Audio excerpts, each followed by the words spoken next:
Greetings everyone, my name is Keith Kondrich and I'm the Director of Aftercare for the Foundation of Hope. And for this week's Moment of Hope, I'd like to ask you to reflect upon 9 questions. Don't worry, they're not too long. Question number 1.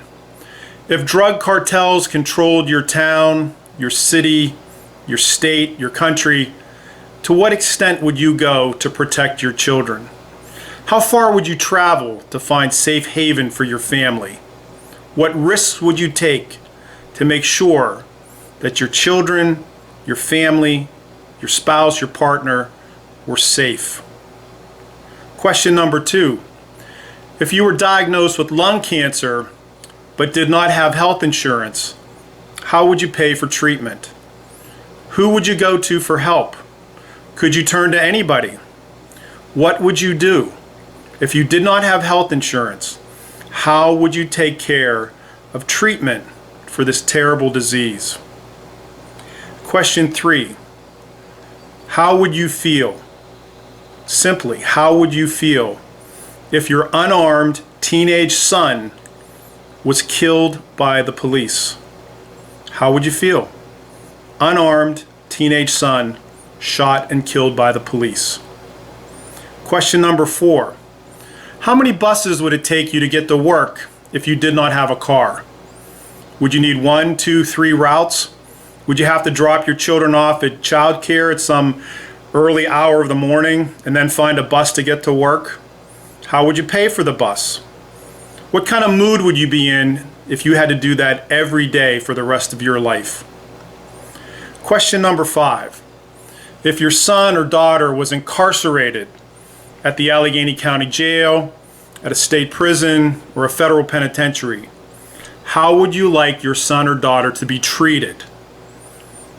How would you want him or her to be treated? Question number 6. Would you believe your daughter if she told you that she had been raped?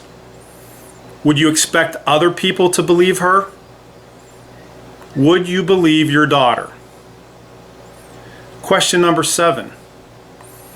What would it be like to live in a cardboard box under a bridge in the city of Pittsburgh? Where would you find food? How would you find warmth in the winter? How would you find relief from the heat in the summer? What would you do? How would you feel? Question number 8. If your child came out to you as gay or transgendered, would you love him or her any less? How would you expect the world to treat your son or daughter? With respect? With dignity? Or would you expect them to be teased and abused? How would you want your child to be treated? Finally, question number 9.